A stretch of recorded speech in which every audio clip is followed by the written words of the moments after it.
చూద్దాము. Multilateral development banks MDBs, multilateral development banks. Multilateral development అనేది ఒక ఇన్స్టిట్యూషన్. ఇది గ్రూప్ ఆఫ్ కంట్రీస్ క్రియేట్ చేసేవి that financing and professional advice ఇస్తవి for the purpose of development. Apart from World Bank ఇంకా other notable examples ఏవి అంటే World Bank కాకుండా ఇవి గ్రూప్ ఆఫ్ కంట్రీస్ క్రియేట్ చేస్తవి ఫైనాన్స్ చేసుకోవడానికి, ప్రొఫెషనల్ అడ్వైస్ చేసుకోవడానికి. కొన్ని ఎగ్జాంపుల్స్ అంటే బ్రిక్స్ ఇంకా బ్రిక్స్ చూద్దాం ఇప్పుడు. ఇది న్యూ డెవలప్మెంట్ బ్యాంక్ అని అంటారు, ఎన్డీబీ న్యూ డెవలప్మెంట్ బ్యాంక్.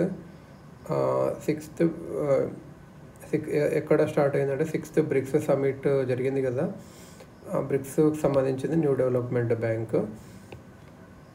ఇది ఎప్పుడు న్యూ డెవలప్మెంట్ బ్యాంక్ ఇది ఎప్పుడు 6th బ్రిక్స్ సమిట్ జరిగింది కదా 2014లో, అప్పుడు స్టార్ట్ అయింది. ఎవరెవరు స్టార్ట్ బ్రిక్స్ అంటే మనకు తెలుసు, Brazil, Russia, India, China, South Africa, ఇది మనకు తెలుసు.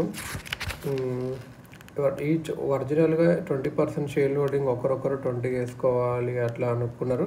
లేటర్గా కొన్ని న్యూ నెంబర్స్ యాడ్ చేస్తే దాన్ని 19.42 చేశారు. ఓటింగ్ పవర్ షేర్ హోల్డింగ్ ఎలా అంటే pattern is Brazil, Russia, India, China, South Africa ఒక రేటు.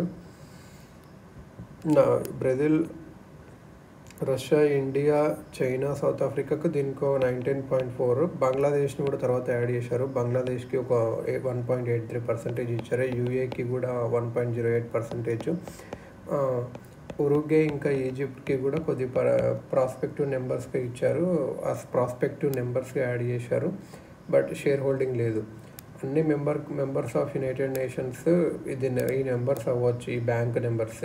కాకపోతే బ్రిక్స్ ఫౌండింగ్ నేషన్స్ ఓటర్ అనేది <55 ఉండదు ఎప్పటికన్నా, ఇది అన్నట్టు. హెడ్ క్వార్టర్ ఎక్కడుంది న్యూ డెవలప్మెంట్ బ్యాంక్? ఇది షాంఘైలో ఉంది, షాంఘై చైనాలో. నెక్స్ట్ వచ్చేసి AIB, Asian infrastructure development bank.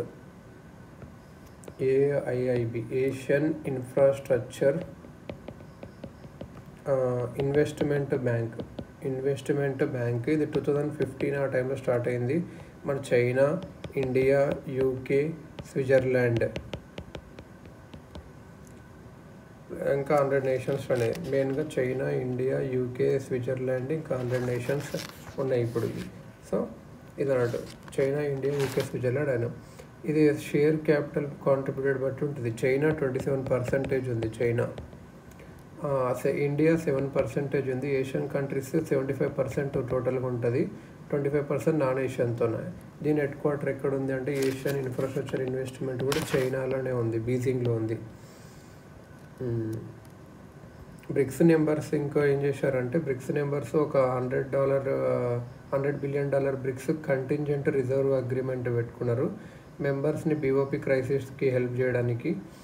Bricks nations వాళ్ళు ఇంకో ప్లాన్ ఏం చేస్తున్నారంటే BRICS payment settlement system parallel to షిఫ్ట్కి బ్రిక్స్ రేటింగ్ ఏజెన్సీ కూడా పెట్టాలని అనుకుంటున్నారు. సో కంటింజెంట్ రిజర్వ్ అరేంజ్మెంట్స్ కూడా ఉన్నాయన్నట్టు. $100 కంటింజెంట్ రిజర్వ్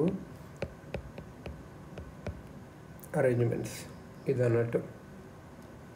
ఇంకా చిన్న